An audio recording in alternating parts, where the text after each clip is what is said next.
President Buhari presents a 10.33 trillion naira budget to a joint session of the National Assembly. I'm Linda Akibe, and you're welcome to the gavel. Now, this is the earliest President Buhari is submitting the national budget to the Assembly since he became president.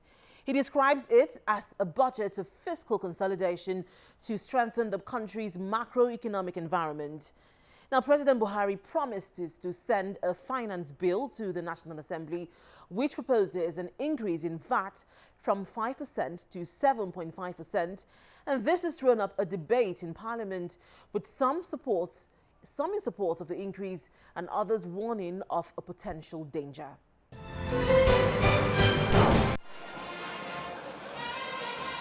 President Buhari and his team arrived at the House of Representatives chamber. He's here to present the 2020 budget to a joint sitting of the National Assembly.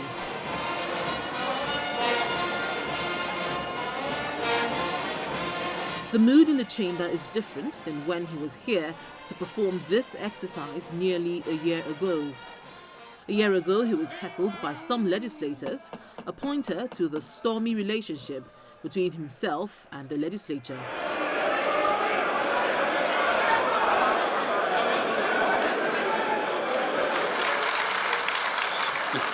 But with the National Assembly leadership, backed by the ruling party, all appears to be well between both arms of government.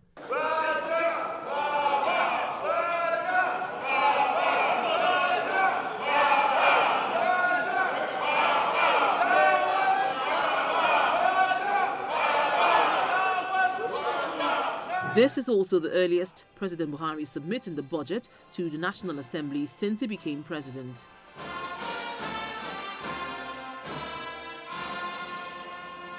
President Buhari began his speech, but first he craved the indulgence of the audience. I will start by asking you to pardon my voice. As you can hear, I have a cold as a result of working hard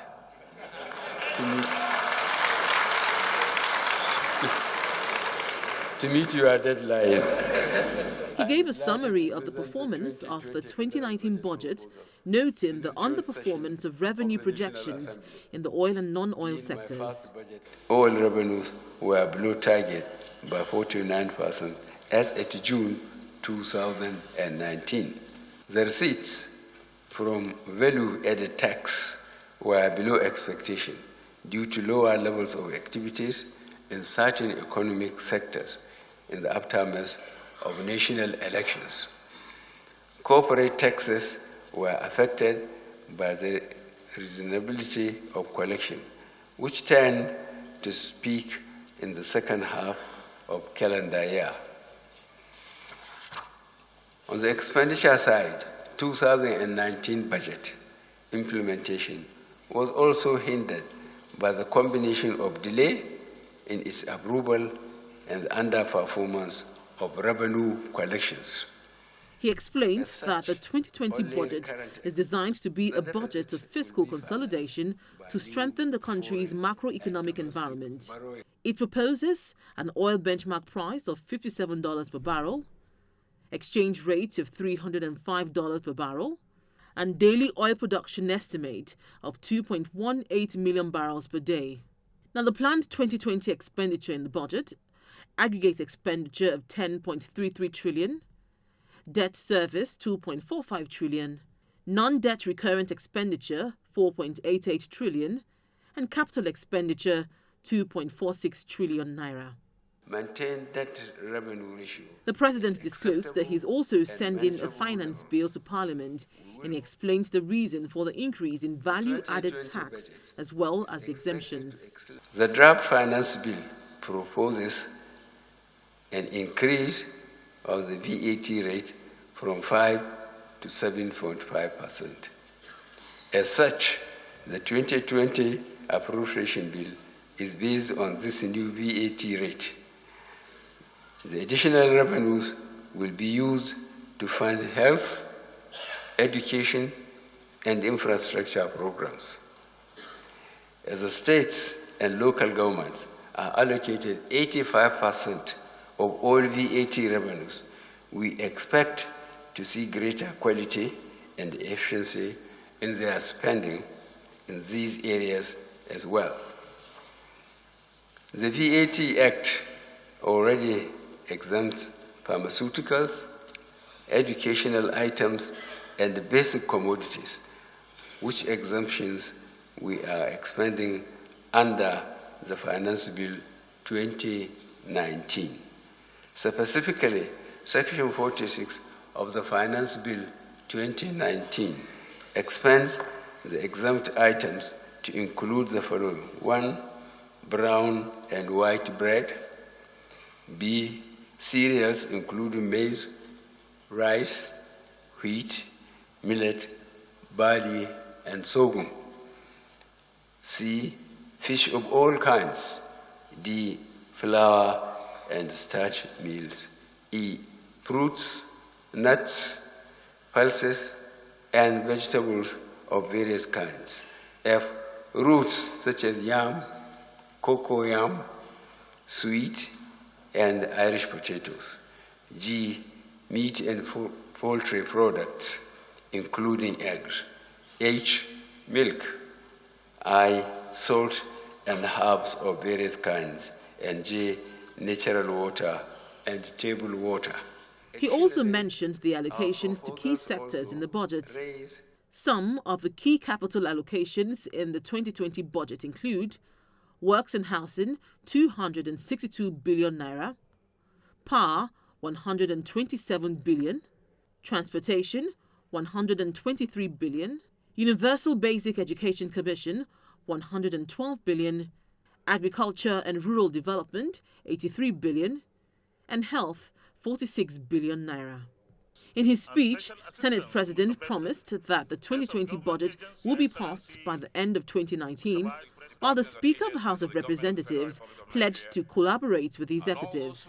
It is therefore necessary that the present cycle is changed to a January to December cycle. In this regard, the National Assembly and the executive must work together to ensure the realization of this very important objective. The National Assembly, after the receipt of the budget estimates today, will swing into swift action to start work. Both chambers of the National Assembly have constituted their committees. We are therefore ready to start processing the budget estimates.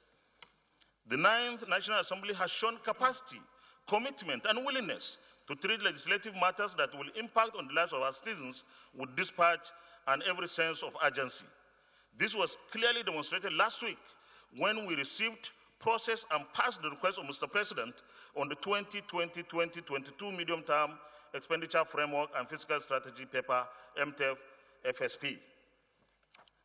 Your Excellency, the National Assembly will treat the 2020 budget estimates with the same commitment or even more. In our efforts to pass the budget, we will, however, also be guided by the legislative requirement of a thorough scrutiny on all matters of appropriation, implementation, and oversight.